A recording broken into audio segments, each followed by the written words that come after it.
Constantinople, la ville qui ne dormait jamais, ou presque. Si vous pensez que les Byzantins passaient leur journée à prier et à méditer sur la théologie, détrompez-vous. Entre deux sermons, ils savaient aussi s'amuser. Quand je dis s'amuser, je parle de courses de chars, de spectacles de mimes, ou encore de fêtes impériales dignes d'un festival de Cannes version antique. Aujourd'hui, on va plonger dans une ville où le spectacle était roi, et où les jeux n'étaient pas qu'une simple distraction. Ils étaient un moyen de vie, voire de survie politique pour les élites de l'époque. Dans cette vidéo, on va explorer ensemble comment ces divertissements reflétaient non seulement les goûts des Byzantins, mais aussi les tensions et les idéaux de leur société. Je fais un petit aparté pour clarifier les termes employés dans cette vidéo. Ce qu'on appelle aujourd'hui les Byzantins se considéraient eux-mêmes comme des Romains, Romaioi, en grec, et non comme un peuple distinct. Ils voyaient leur empire comme la continuation directe de l'Empire romain d'Occident, même après la chute de ce dernier en 476. Imaginez un stade de foot ovale, mais avec des chevaux et des chars à la place des joueurs. En réalité, l'hippodrome de Constantinople, qui fut achevé sous Constantin Ier au IVe siècle, était bien plus qu'un stade. C'était le cœur battant de la ville, pouvait accueillir jusqu'à 100 000 spectateurs, et son architecture monumentale reflétait le pouvoir et la richesse de l'Empire. Les courses de chars étaient le spectacle phare. Chaque char, conduit par un aurige, représentait des factions, qui finissent par avoir une dimension sociale et politique. Nous avons les bleus, souvent associés à l'aristocratie, aux classes supérieures, perçus comme des conservateurs, soutenant l'élite traditionnelle. Nous avons ensuite les verts, qui représentaient plutôt les classes populaires et les artisans, considérés comme plus radicaux et contestataires de l'autorité. Alors, attention cependant, ces stéréotypes reflètent les divisions sociales de l'époque, mais pour autant, ils ne sont pas absolus. Des membres des classes populaires pouvaient soutenir les bleus, et des aristocrates pouvaient aussi être affiliés aux verts. Comme d'habitude, tout est question des intérêts de chacun. Et enfin, nous avons les rouges et les blancs, mais alors historiquement, les factions des rouges et des blancs ont rapidement décliné pour finalement disparaître totalement et ne laisser la place qu'aux verts et aux bleus. Comme dit précédemment, ces factions n'étaient pas que sportives, elles jouaient un rôle social et politique majeur, en incarnant parfois des allégeances régionales, religieuses ou même philosophiques. Du côté des spectateurs, les supporters des bleus et des verts n'étaient clairement pas là pour rigoler. Ces factions étaient tellement passionnées qu'elles faisaient passer les derbys modernes pour des goûters d'école primaire. D'ailleurs, si vous pensiez que les bagarres entre supporters est un phénomène moderne, la tristement célèbre émeute de Nika en 532 vous prouve le contraire. Des milliers de morts, une ville en feu, et tout ça à cause notamment de réformes fiscales impopulaires, de corruption au sein de l'État, comme quoi l'histoire était un éternel recommencement, mais aussi à cause d'arrestations de membres des factions vertes et bleues. Concrètement, cette émeute s'est transformée en une véritable révolte sanglante contre l'empereur Justinien, causant des milliers de morts. En réponse à ça, Justinien dut mobiliser l'armée pour reprendre le contrôle de la ville, ce qui fut un tournant décisif dans son règne qui était alors directement menacé. D'ailleurs, pour reprendre le contrôle de la situation et diriger l'armée, il a fait appel à un certain Bélisaire, jeune commandant alors en pleine ascension. En règle générale, derrière l'aspect du divertissement, les jeux de l'hippodrome avaient une dimension politique énorme. Les empereurs assistaient aux courses pour se montrer proches du peuple, ou pour jauger s'ils allaient se faire huer, et les factions, de leur côté, étaient parfois manipulées pour servir des intérêts impériaux. Un véritable mélange de sport, de politique et de drame, digne d'une série télé.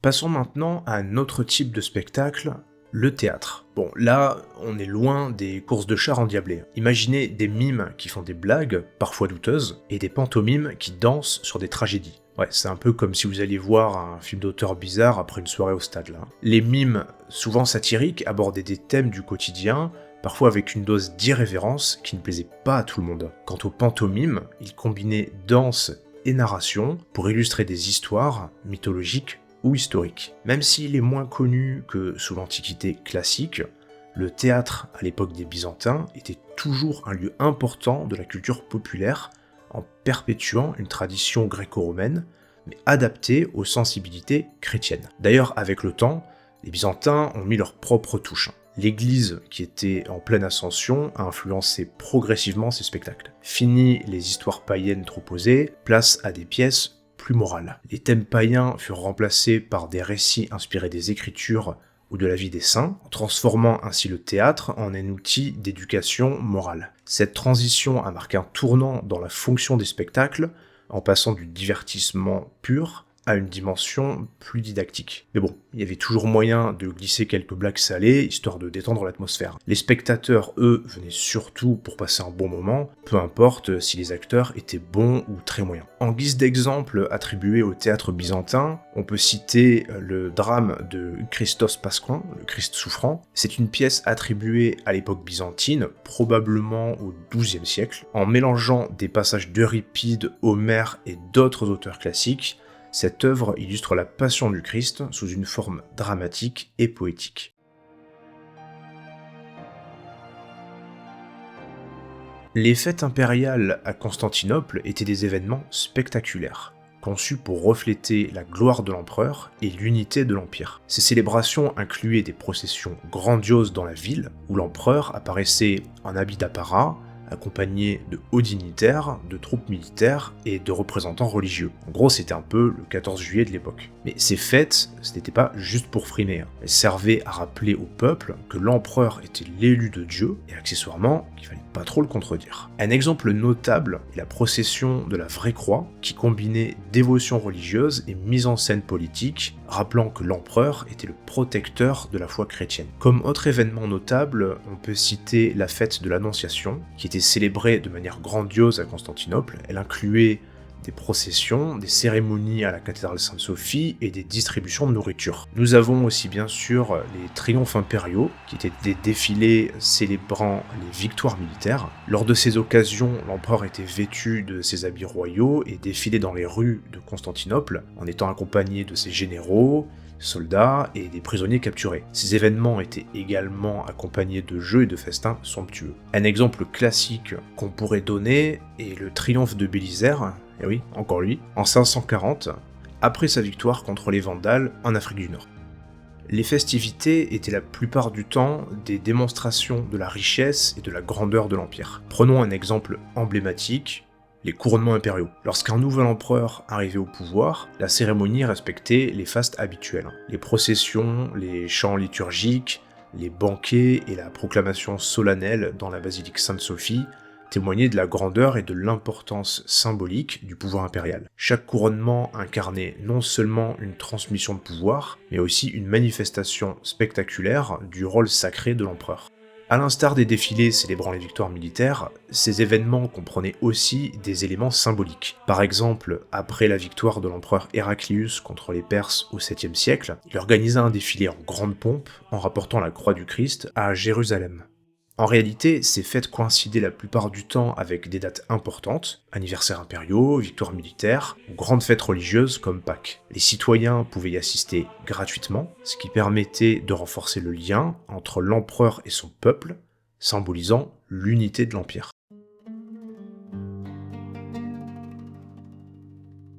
Parlons maintenant des loisirs du quotidien. Bon, déjà, tout le monde n'allait pas à l'hippodrome ou aux fêtes impériales. Les Byzantins savaient aussi s'amuser en petits comités. Les jeux de société, par exemple, étaient très populaires. Le taboula, ancêtre du backgammon, était un classique. Il existait également d'autres jeux de plateau, comme par exemple le ludus latrunculorum et le peteia, qui ressemblaient aux échecs ou aux dames. Ces activités, bien que parfois associées à des paris, était un passe-temps favori pour toutes les classes sociales. La musique et la danse faisaient aussi partie intégrante de la vie quotidienne. Des musiciens jouaient dans les tavernes ou lors de réunions privées, tandis que les danses collectives animaient les fêtes de quartier. Niveau musical, on peut retrouver la lyre parmi les instruments les plus répandus. Emblématique, héritée de la lyre grecque antique, à cordes pincées, elle était utilisée pour accompagner le chant, notamment dans les contextes savants ou religieux. On peut citer aussi la kanoun, importée du Proche-Orient. Cet instrument à cordes tendues sur une caisse rectangulaire produisait un son mélodieux. Il y avait également le tamboura, une sorte de luth à long manche, ancêtre du bouzouki moderne. Parmi les instruments à vent, on retrouve l'aulos, là aussi héritier de l'instrument grec antique. similaire à une flûte ou un hautbois double. Elle était souvent utilisée dans des cérémonies religieuses ou militaires. Nous avons ensuite le syrinx, une sorte de flûte de Pan, principalement utilisée dans des contextes pastoraux ou festifs. Et enfin le salpinx, une trompette en métal utilisée pour des annonces ou dans des contextes militaires. Pour finir sur les instruments à percussion, on trouve le tympanon, un tambourin à main utilisé dans des danses festives, la kimbala, des petites cymbales parfois associées aux cérémonies religieuses, puis le sestron, un instrument de type hocher dérivé de traditions égyptiennes. Concernant la danse, elle était un élément essentiel de la vie sociale et religieuse à Constantinople. Parmi la population, les danses collectives pouvaient se dérouler en cercle, comme le syrtos. Elles consistaient en des mouvements rythmés accompagnés de chants ou de musique instrumentale. Il faut savoir que le syrtos est encore pratiqué aujourd'hui en Grèce. C'est dire la longévité de cet héritage. Au sein de l'élite byzantine, les danses de la cour étaient pratiquées dans les cercles aristocratiques, elles étaient plus élaborées et parfois influencées par des traditions orientales. Elles mettaient l'accent sur la grâce et l'élégance. Ces danses étaient accompagnées d'instruments raffinés comme la lyre ou le qanun que j'ai cité précédemment. Du côté des danses rituelles, certaines cérémonies religieuses incluaient des mouvements chorégraphiés, bien que l'église orthodoxe était méfiante envers les danses un peu trop démonstratives. Les Byzantins pratiquaient également des danses guerrières, dérivées des traditions antiques, en mettant en scène des gestes symboliques de combat. Lors de spectacles publics, des danseurs professionnels, souvent des acrobates, exécutaient des danses spectaculaires au rythme des percussions. En résumé, la musique et la danse à Constantinople étaient un mélange harmonieux de traditions antiques, de pratiques chrétiennes et d'influences orientales. Les instruments variés et les danses collectives ou élégantes reflétaient les différents aspects de la vie byzantine, allant de la dévotion religieuse à la célébration communautaire. Ces pratiques démontrent la richesse et la diversité culturelle de l'Empire.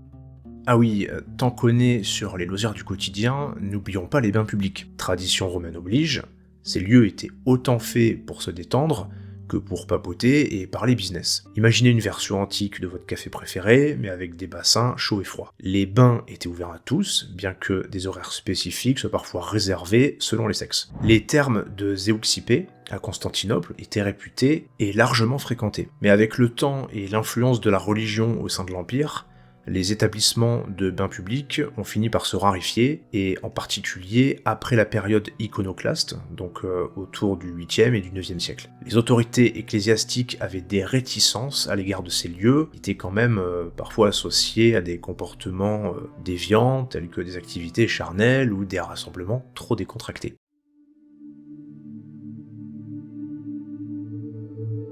Vous l'aurez compris, tout ce fun ne plaisait pas à tout le monde. L'église byzantine, tout en tolérant certains loisirs, critiquait les excès. Les courses de chars, par exemple, étaient parfois dénoncées pour leur caractère violent et leur propension à provoquer des émeutes. À côté de ça, entre les mimes jugés trop vulgaires et les jeux d'argent douteux dans les tavernes, ils avaient de quoi râler. Parmi les râleurs, justement, on peut citer Jean Chrysostome, un célèbre orateur byzantin qui critiquait vivement les spectateurs qui préféraient les jeux de l'hippodrome aux offices religieux. Les empereurs, de leur côté, faisaient parfois le grand écart. Encourager les jeux pour calmer le peuple, mais en même temps éviter que ça ne devienne trop chaotique. Des règlements par décret étaient donc mis en place pour éviter les débordements éventuels. Sous Léon VI, à la fin du 9e siècle, certaines formes de jeux d'argent furent restreintes, tandis que d'autres lois cherchaient à limiter les excès festifs, notamment dans les tavernes. En gros, on pouvait s'amuser, mais pas trop non plus.